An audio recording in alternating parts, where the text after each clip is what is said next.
تم نیکی کا حکم دیتے ہو، وَتَنْهَوْنَ عَنِ الْمُنْكَرِ اور برائی سے منع کرتے ہو، وَتُؤْمِنُونَ بِاللَّهِ اور اللہ پر ایمان رکھتے ہو۔ تو یہ تین خوبیاں اس امت کی، اللہ پر ایمان، یہ تو بنیادی بات ہے، نیکی کا حکم دینا اور برائی سے منع کرنا، یہ اس امت کا فریضہ منصبی، یہ اس امت کا فریضہ ہے، اس کی ذمہ داری ہے، کیونکہ سرکار دو عالم صلی اللہ تعالیٰ علیہ وسلم کے بعد کوئی نبی نہیں، سرکار دو عالم صلی اللہ علیہ وسلم آخری نبی، اور دین کا پیغام تا قیامت چلتا رہے گا، تو وہ دین کا پیغام اب کس کے ذریعے پہنچے گا؟ اسی امت کے ذریعے وہ دین کا پیغام عام ہونا ہے۔ تو اگر یہ امت امر بالمعروف، نیکی کی دعوت سے اگر روگردانی کرتی ہے اور اس فریضے سے انحراف کرتی ہے اور اس سے سکوت کرتی ہے، تو وہ اپنا فرض ادا کرنے میں کوتاہی کرنے والی ہے۔ سرکار دو عالم صلی اللہ تعالیٰ علیہ وسلم نے ارشاد فرمایا، ترمذی شریف کی حدیث مبارک، فرمایا اس ذات کی قسم جس کے قبضے میں میری جان ہے، تم ضرور نیک کاموں کا حکم کرنا اور برے کاموں سے منع کرتے رہنا، ورنہ قریب ہے کہ اللہ تعالیٰ تم پر اپنے پاس سے عذاب بھیج دے، پھر تم اس سے دعا کرو گے تو تمہاری دعا قبول نہیں کی جائے گی۔ نیکی کی دعوت سے رکنے،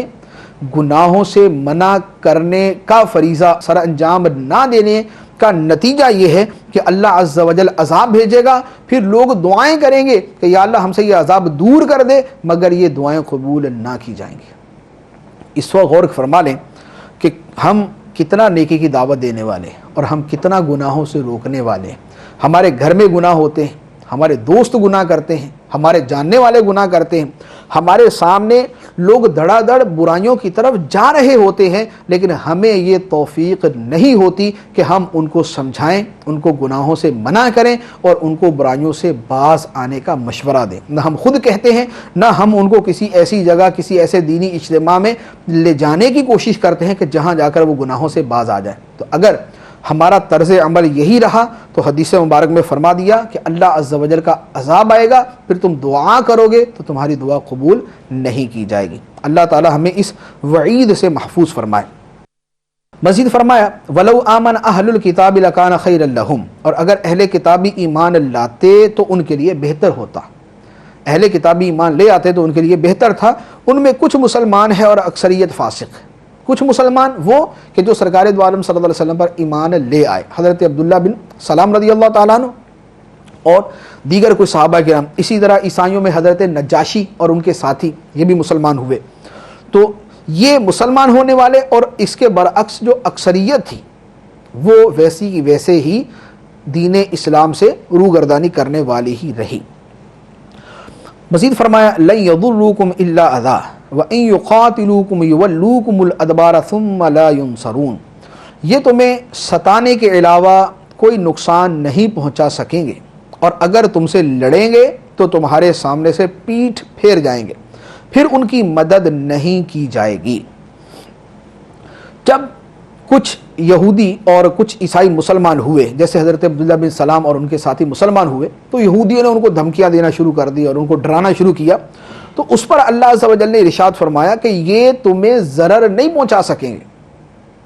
ستائیں گے لیکن تمہیں نقصان نہیں پہنچا سکیں گے، اور اگر یہ تمہارے مقابلے میں آئیں گے تو پیٹھ پھیر کے بھاگ جائیں گے اور ان کی مدد نہیں کی جائے گی۔ چنانچہ صحابہ کرام کو یہ فرمایا گیا تو صحابہ کرام کے سامنے جو یہودی اور عیسائی طاقتیں آئیں،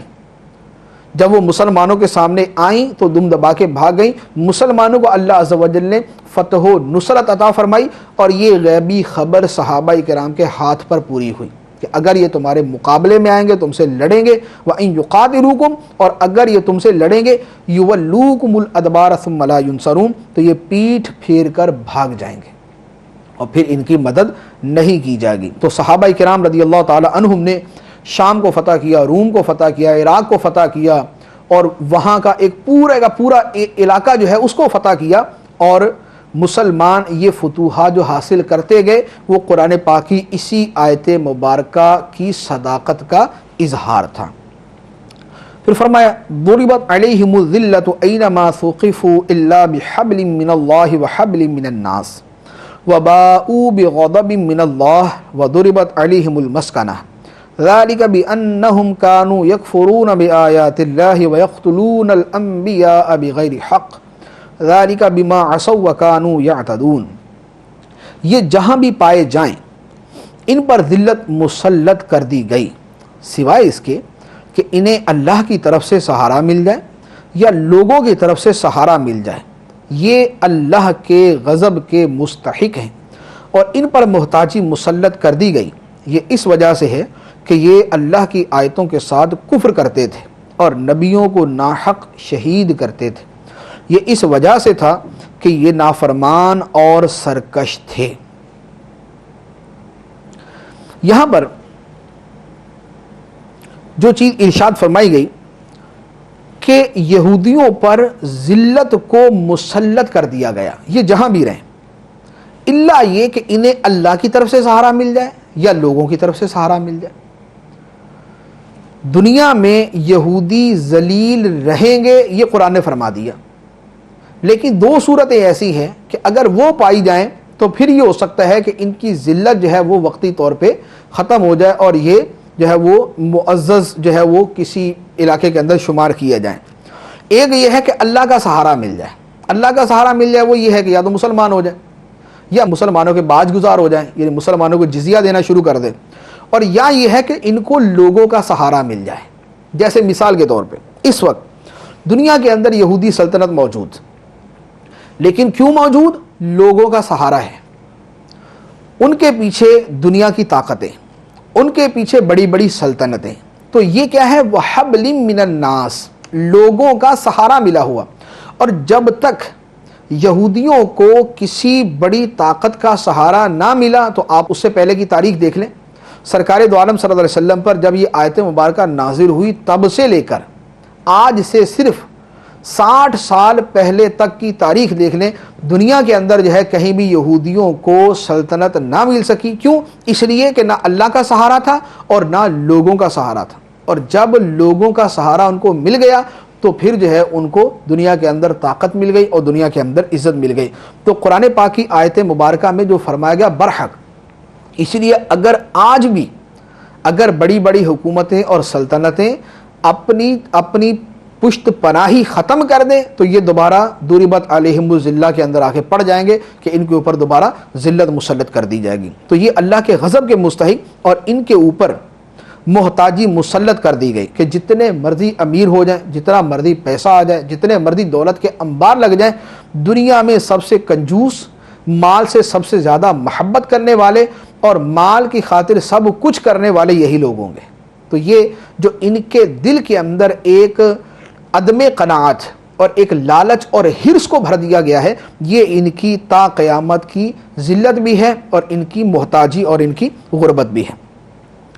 اور یہ جو ان کے اوپر ذلت مسلط کی گئی، جو یہ غضب الہی کے مستحق ہوئے، کیوں؟ فرمایا اس لیے کہ اللہ کی آیتوں کے ساتھ کفر کرتے تھے،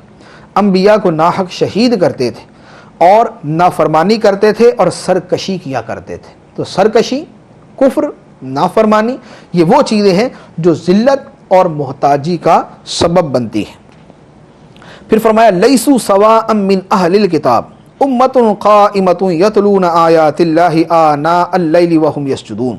یہ سب ایک جیسے نہیں، اہل کتاب میں کچھ وہ لوگ بھی ہیں جو حق پر قائم ہیں، وہ رات کے لمحات میں اللہ کی آیتوں کی تلاوت کرتے ہیں اور سجدہ کرتے ہیں۔ فرمایا کہ جو مسلمان ہو گئے، جو ان یہودیوں میں سے مسلمان ہو گئے، یہ سب ایک جیسے نہیں ہیں، کچھ وہ بھی ہیں کہ جو رات کو اللہ کی آیتوں کی تلاوت کرنے والے اور رات کے لمحات میں سجدہ کرنے والے ہیں۔ تو جو مسلمان ہو گئے وہ اس آیت مبارکہ کے مصداق کے اندر داخل ہو گئے کہ وہ اللہ کے پسندیدہ بندے بن گئے۔ اور پھر یہ بھی پتہ چلا کہ رات کے لمحات میں عبادت کرنا اللہ کو بڑا پسند ہے، بڑا مقبول ہے، کیونکہ بطور خاص اس کے بارے میں ارشاد فرمایا کہ یہ راتوں کو سجدہ کرنے والے ہیں اور قرآن کی تلاوت کرنے والے ہیں۔ پھر فرمایا یؤمنون باللہ والیوم الآخر ویأمرون بالمعروف وینہون عن المنکر ویسارعون فی الخیرات واولئک من الصالحین، یہ اللہ پر اور آخرت کے دن پر ایمان رکھتے ہیں اور بھلائی کا حکم دیتے اور برائی سے منع کرتے ہیں اور نیک کاموں میں جلدی کرتے ہیں، اور یہ لوگ اللہ کے خاص بندوں میں سے ہیں۔ یہی جو مسلمان ہونے والے ہیں یہ اللہ کے خاص بندوں میں سے ایمان رکھتے ہیں، نیکی کی دعوت دیتے ہیں، برائی سے منع کرتے ہیں، نیکیوں میں جلدی کرتے ہیں اور صالحین میں سے ہیں۔ وما يفعلوا من خیر فلن یکفروہ واللہ علیم بالمتقین، اور یہ لوگ جو نیک کام کرتے ہیں ہرگز ان کی ناقدری نہیں کی جائے گی اور اللہ ڈرنے والوں کو جانتا ہے۔ یہودیوں نے عبداللہ بن سلام رضی اللہ عنہ اور ان سے کہا کہ تم نے دین اسلام قبول کیا، خسارے میں پڑ گئے۔ تو اللہ تعالیٰ نے فرمایا کہ نہیں، خسارے میں نہیں پڑے، جو نیکی کی ہے ان کی ناقدری نہیں کی جائے گی۔ اللہ تقوی والوں کو جانتا ہے، ان کو صلہ عطا فرمائے گا۔ اللہ عز و جل ہمیں قرآن کا فہم عطا فرمائے اور قرآن کی آیات پہ عمل کی توفیق عطا فرمائے۔ آمین بجاہ النبی الامین صلی اللہ تعالی علیہ وسلم۔